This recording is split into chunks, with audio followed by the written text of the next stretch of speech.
Season 2, Episode 6, Tupelo Honey Miracles, The Stranger at the Train Station. Welcome back to the Honeycomb Hideout. I'm Habaka KFJ, best-selling author, BJ&G classic vocalist, radio host, and storyteller. You're in a place where music, stories, books, community, and local adventures come together.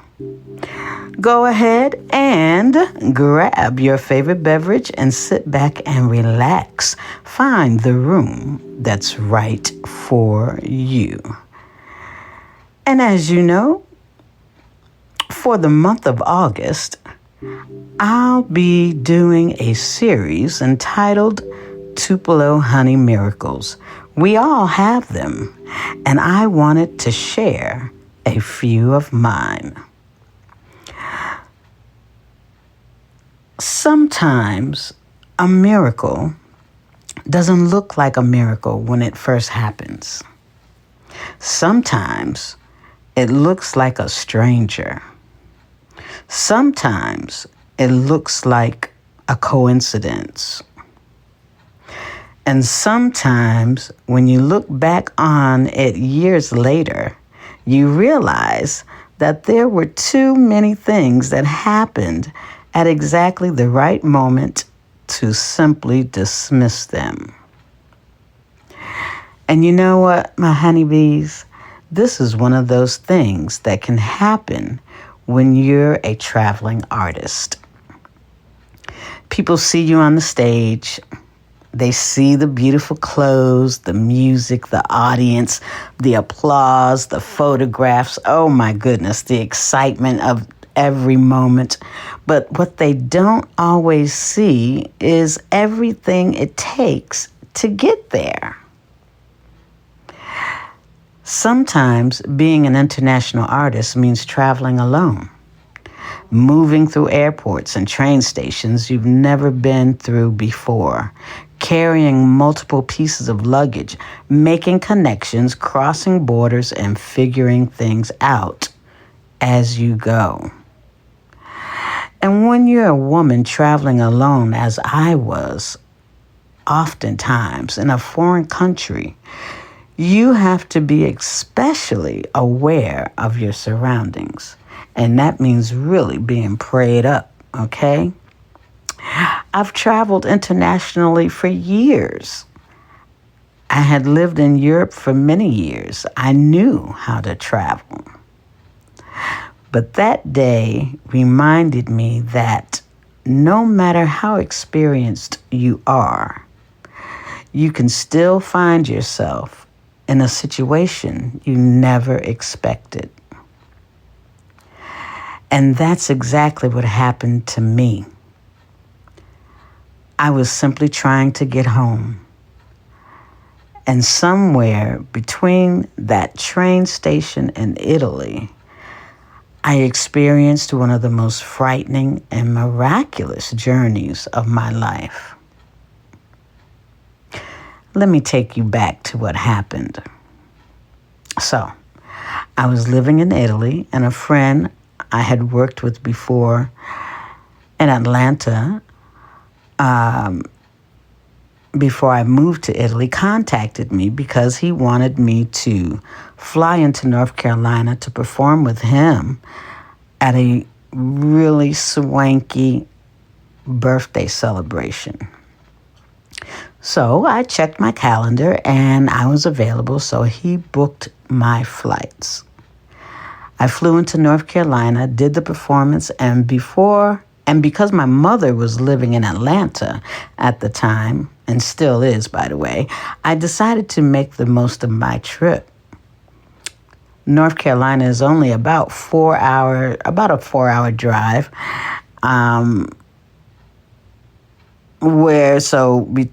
I went to visit my mom and spent some time with her before returning to North Carolina to catch my flight back to Europe. Now, my journey was not exactly a short one.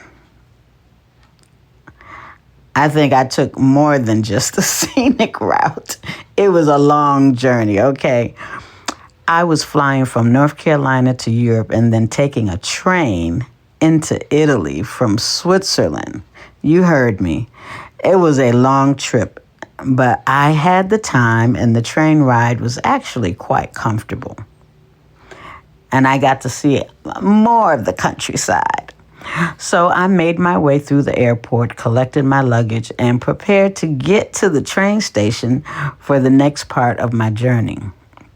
Okay, this is where things took a turn.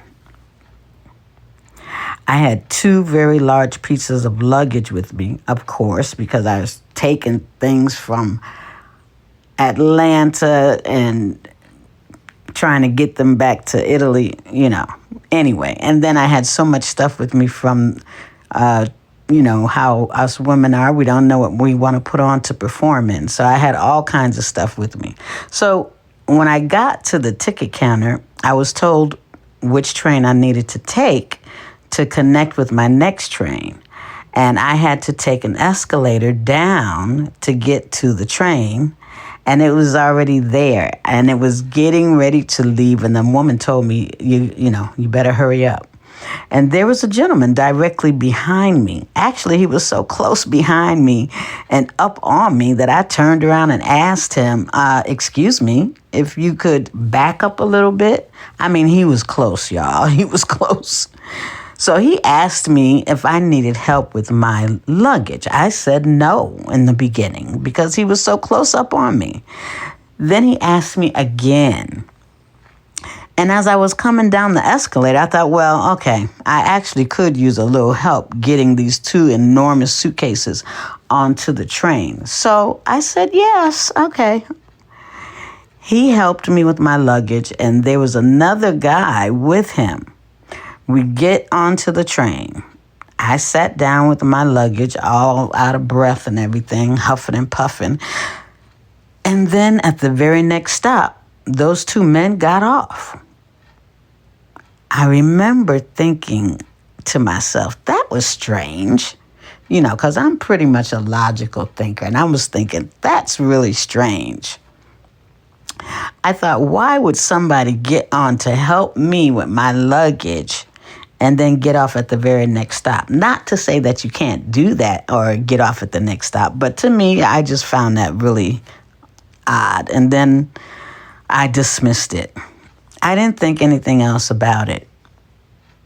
And actually, I arrived at the station where I needed to make my connection. Eventually, I arrived at the station where I needed to make my connection. So I got off the train. I needed to find a trolley for my luggage. So I go to reach for my wallet. Honeybees, my wallet was gone.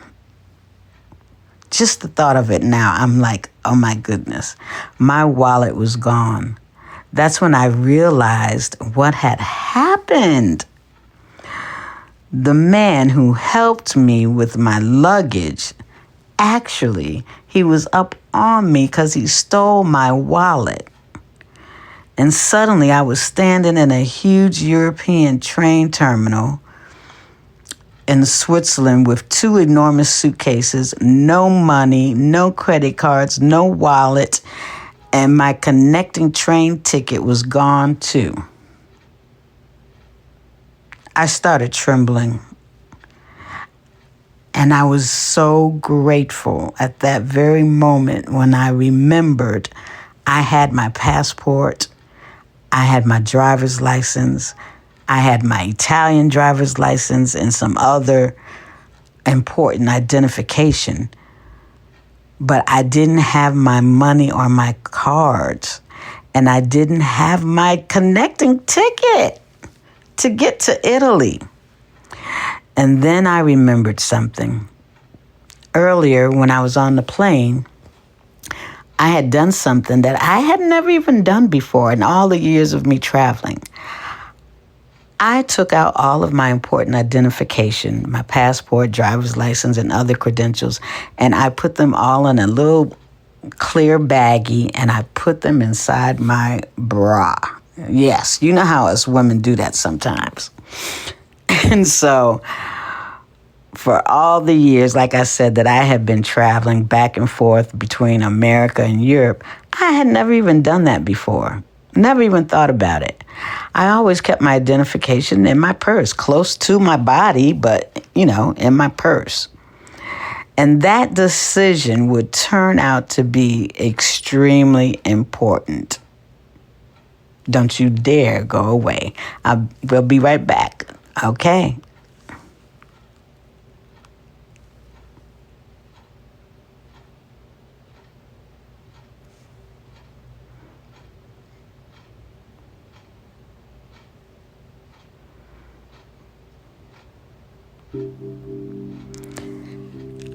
If you're enjoying the podcast so far, I'm going to ask you to give me 5 stars and like it and share it with your friends.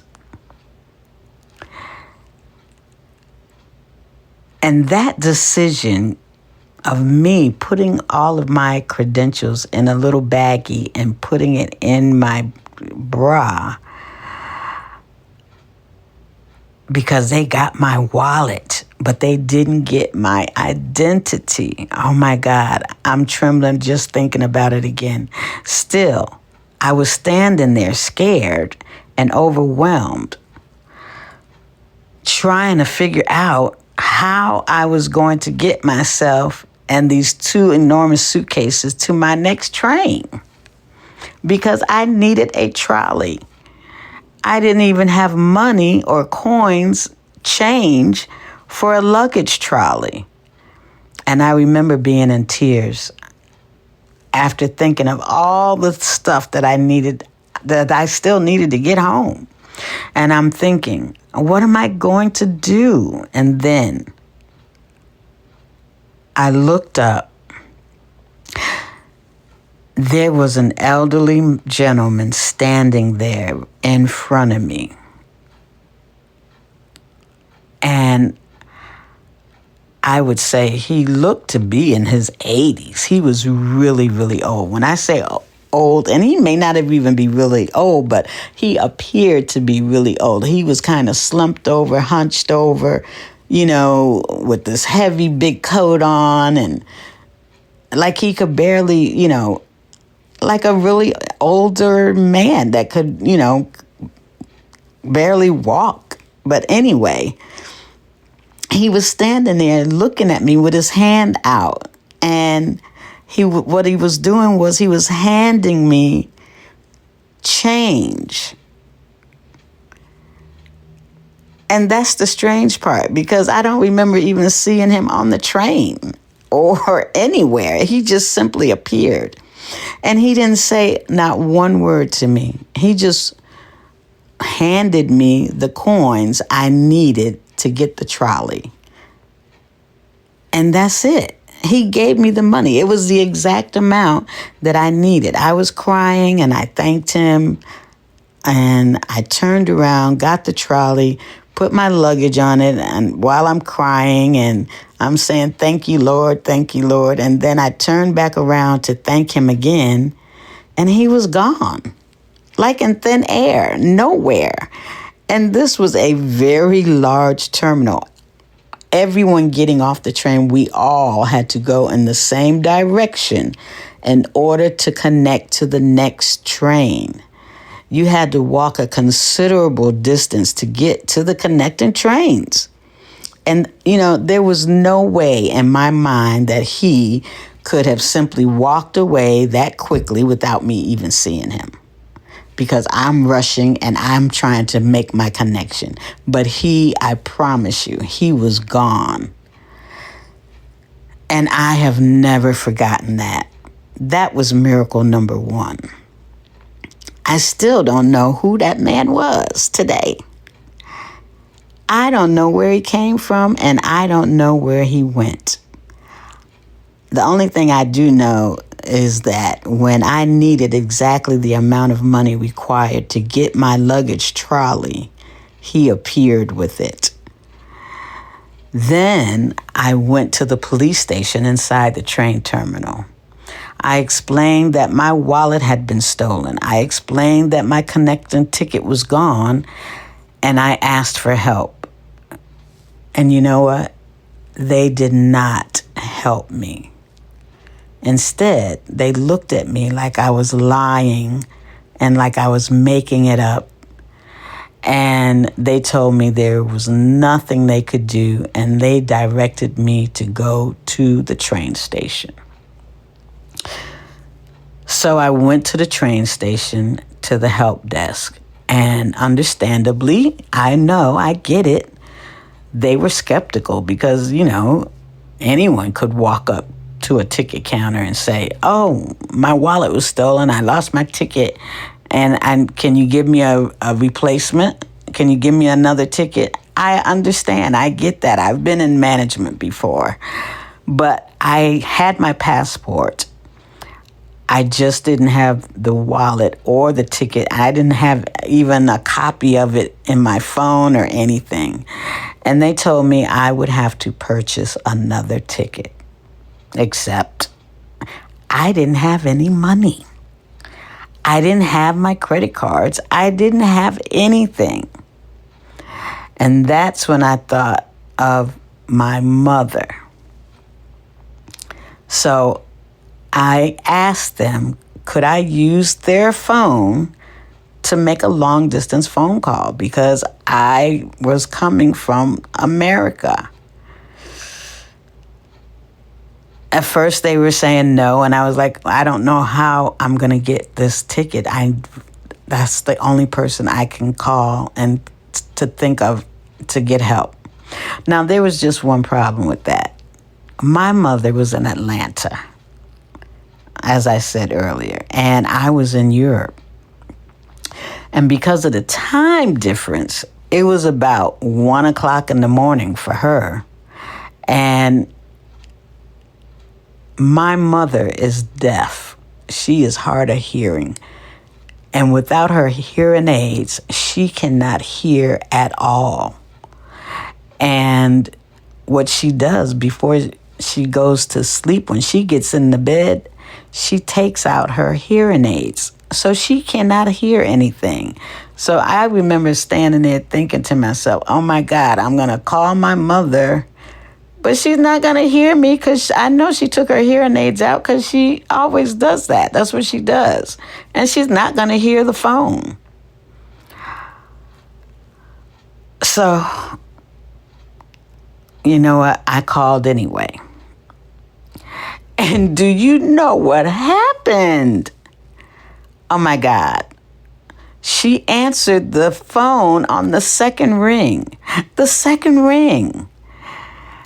At 1 o'clock in the morning.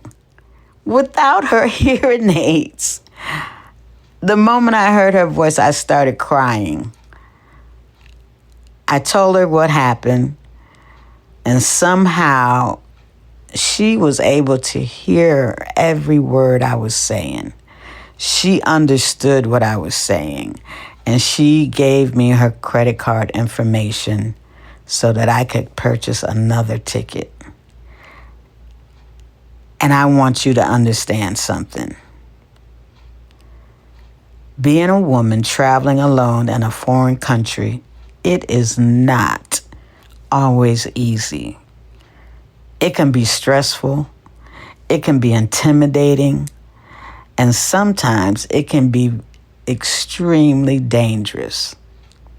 I was alone. I had 2 huge suitcases, and I had no money. I had no credit cards. I had no connecting ticket to get me back home to Italy. And I had no idea how I was going to get to Italy. If I couldn't get another ticket, I could have very well ended up spending the night in that train station. And that thought, even that thought alone, terrified me.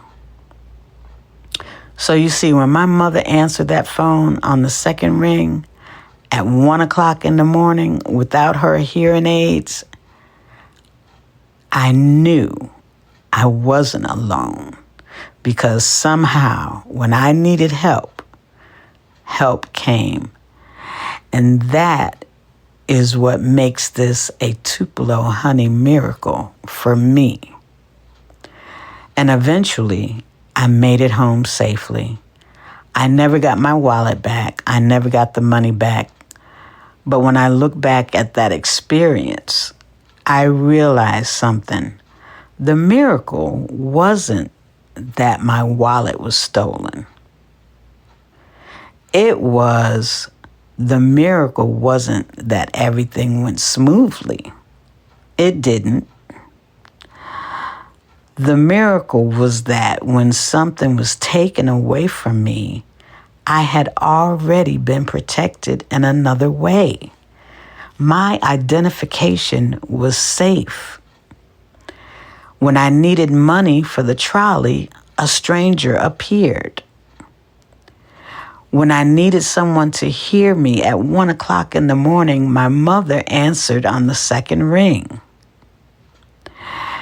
And when I had no idea how I was going to get home, somehow I got home. That's why I call this a Tupelo Honey Miracle, because sometimes the sweetest blessings aren't the ones that prevent the trouble. Sometimes the blessing is simply that you are given exactly what you need to get through it. And sometimes the miracle is the person who appears at exactly the right moment, even if you never see them again. I'm Habakkuk KFJ, and that's another Tupelo Honey Miracle. Whether you've been with me since the beginning or you've just discovered this little corner of the world, welcome, welcome, welcome to the Honeycomb.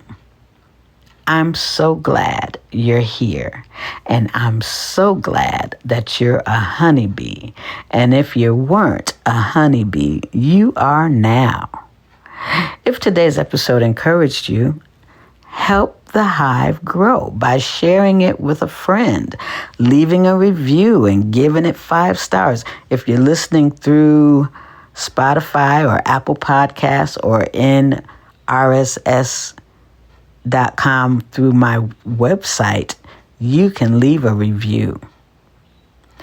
And if you'd like even more stories and reflections, I'd love to welcome you to my Honeycomb Hideout on Substack, where every Monday I share a little something sweet. Thank you, my honeybees, for joining me in Habakkuk's Honeycomb Hideout. And until next time, keep creating, keep believing. God bless you, and remember, every story leaves a little honey. I love you. Bye-bye.